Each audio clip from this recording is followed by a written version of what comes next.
ನನ್ನ ಹೆಸರು ಉಷಾ ಅಂತ. ನಾನು ಬಯಾಲಜಿ ಪ್ರೊಫೆಸರಾಗಿ ಗೌರ್ಮೆಂಟ್ ಕಾಲೇಜಲ್ಲಿ ಕೆಲಸ ಮಾಡ್ತಾಯಿದ್ದೆ. ಮೊದಲು ನಂದು ಹೆಲ್ತ್ ಇಶ್ಯೂ ಸ್ವಲ್ಪ ಇರೋದರಿಂದ ಈ ಮೆಡಿಸನ್ ಅವೆಲ್ಲ ಅಷ್ಟೊಂದು ನನಗೆ ನಂಬಿಕೆ ಇಲ್ಲದೆ ಇರೋ ಕಾರಣ ಯೋಗ ಕ್ಲಾಸ್ಗೆ ಅಂತ ನಾನು ಹೋದೆ. ಒಂದು 6 ತಿಂಗಳು ಯೋಗನಲ್ಲಿ ಮಾಡಿಕೊಂಡು ಸ್ವಲ್ಪ ಇಂಪ್ರೂವ್ ಆಯಿತು.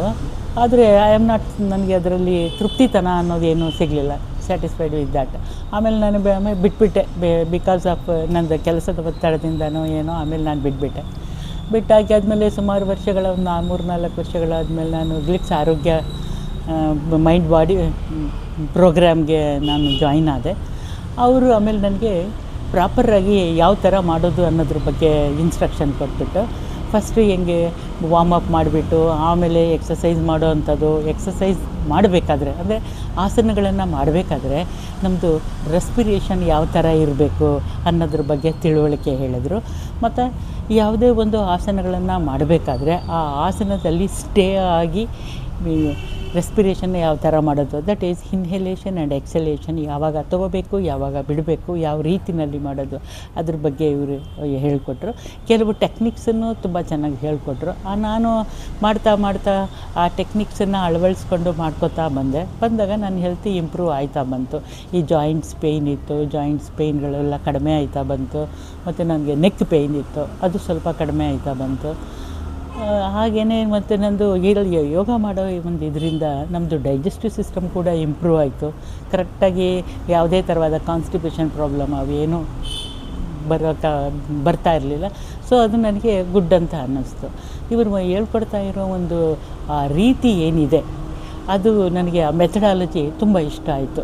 ಯಾವಾಗ ಹೇಗೆ ಯಾವ ಥರ ಮಾಡಬೇಕು ಅನ್ನೋದ್ರ ಬಗ್ಗೆ ಹೇಳಿಕೊಟ್ರು.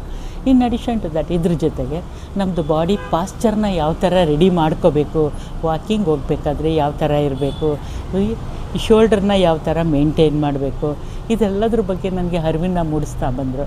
ಈ ಅರಿವುಗಳನ್ನು ನಾನು ಮಾಡ್ಕೊಳ್ತಾ ಬರ್ತಾ ಇರೋ ಹಾಗೆಯೇ ನಂದು ಪಾಸ್ಚರು ಕರೆಕ್ಟಾಗಿ ಆಯಿತು. ಮತ್ತು ನಾನು ಹೆಲ್ತ್ ಕೂಡ ಚೆನ್ನಾಗಾಯ್ತಾ ಬಂತು. ಇದರಿಂದ ಮತ್ತು ನಾನು ಎಕ್ಸಸೈಸ್ ಮಾಡಿಕೊಂಡು ಈ ಆಸನಗಳನ್ನು ಮಾಡ್ತಾ ನಂದು ಮೈಂಡ್ ಕೂಡ ಕೂಲ್ ಸ್ಟೇಟಸ್ಗೆ ಬರೋಕ್ಕೆ ಶುರುವಾಯಿತು. ಯಾವುದೇ ಥರವಾದ ಥಾಟ್ಗಳಿಂದ ದೂರ ಇರುವಂಥದ್ದು, ಅದನ್ನೆಲ್ಲ ಯಾವ ಥರ ಅನ್ನೋದನ್ನು ಹೇಳಿಕೊಟ್ರು. ಇದ್ರ ಜೊತೆಗೆ ನನಗೆ ಫುಡ್ ಹ್ಯಾಬಿಟ್ಸ್, ಯಾವ ಥರ ನಾವು ಫುಡ್ ಹ್ಯಾಬಿಟ್ಸನ್ನು ಮೇಂಟೈನ್ ಮಾಡ್ಕೊಳ್ಳೋ ಅಂಥದ್ದು, ಫಸ್ಟ್ ಯಾವ್ದು ತಿನ್ನಬೇಕು, ಸೆಕೆಂಡ್ ಯಾವುದನ್ನು ತಿನ್ನಬೇಕು, ಥರ್ಡ್ ಯಾವ ಥರ ತಿಂದ್ಕೊಂಡು ನೀರನ್ನು ಯಾವ ಥರ ಕುಡಿಬೇಕು ಅನ್ನೋದ್ರ ಬಗ್ಗೆನೆಲ್ಲ ಅರಿವು ಮಾಡಿಕೊಟ್ರು. ನಾನು ಹಾಗೆ ಮಾಡ್ತಾ ಬಂದೆ. ಮಾಡ್ಕೊಳ್ತಾ ಬರ್ತಾ ನನ್ನ ಬಾಡಿ ವೆಯ್ಟ್ ಕೂಡ ಕಡಿಮೆ ಆಯ್ತಾ ಬಂತು. ಮತ್ತು ಹೆಲ್ತಿನೆಸ್ಸು, ಲೈಟ್ನೆಸ್ ಫೀಲ್ ಆಗ್ತಾ ಬರೋಕ್ಕೆ ಶುರುವಾಯಿತು. ಸೊ ಅವಾಗ ನಾನು ಇದ್ರದ್ದೇ ಜೊತೆಯಲ್ಲಿ ಮಾಡ್ತಾ ಬಂದಮೇಲೆ ನನಗೆ ತುಂಬ ಖುಷಿ ಅನ್ನಿಸ್ತು. ಮತ್ತು ನಾನು ಇವಾಗ ತುಂಬ ಆರಾಮಾಗಿದ್ದೀನಿ. ಆರಾಮಂತ ಅಂದರೆ ಮೈಂಡಲ್ಲೂ ಕೂಡ ಯಾವುದೇ ಥರವಾದ ಇದನ್ನ ಇಟ್ಕೊಳ್ಳಲ್ಲ. ಏನೇ ಬಂತು ಅದನ್ನು ತೆಗೆದುಹಾಕೋದು ಹೆಂಗೆ ಅನ್ನೋದನ್ನು ಕೂಡ ಈ ಗ್ಲಿಟ್ಸಲ್ಲೇ ಹೇಳಿಕೊಟ್ರು. ಏನೇ ಥಾಟ್ಸ್ ಬರ್ಬೋದು, ಎಂಥದೇ ಸಂದರ್ಭ ಬರ್ಬೋದು, ಅದನ್ನು ನಾವು ಯಾವ ಥರ ಕಂಟ್ರೋಲ್ ಮಾಡಬೇಕು ಅನ್ನೋದ್ರ ಬಗ್ಗೆನೂ ಅರಿವನ್ನು ಮೂಡಿಸಿದ್ರು. ಸೊ ನನಗೆ ಅದಕ್ಕೆ ತುಂಬ ಇಷ್ಟ ಆಯಿತು. ಎಲ್ಲದಕ್ಕಿಂತ ಮುಂದೆ ಏನೇ ಮಾಡಬೇಕಾದ್ರೂ ಕೆಲವು ಟೆಕ್ನಿಕ್ಸನ್ನು ಹೇಳಿಕೊಟ್ರು. ಆ ಟೆಕ್ನಿಕ್ಸನ್ನು ಅಳವಡಿಸ್ಕೊಂಡು ಮಾಡ್ಕೊಳ್ಳೋದ್ರಿಂದ ನಮ್ಮದು ಹೆಲ್ತು ತುಂಬಾ ಚೆನ್ನಾಗಾಯಿತು. ಅದ್ರ ಜೊತೆಗೆ ಓರಲ್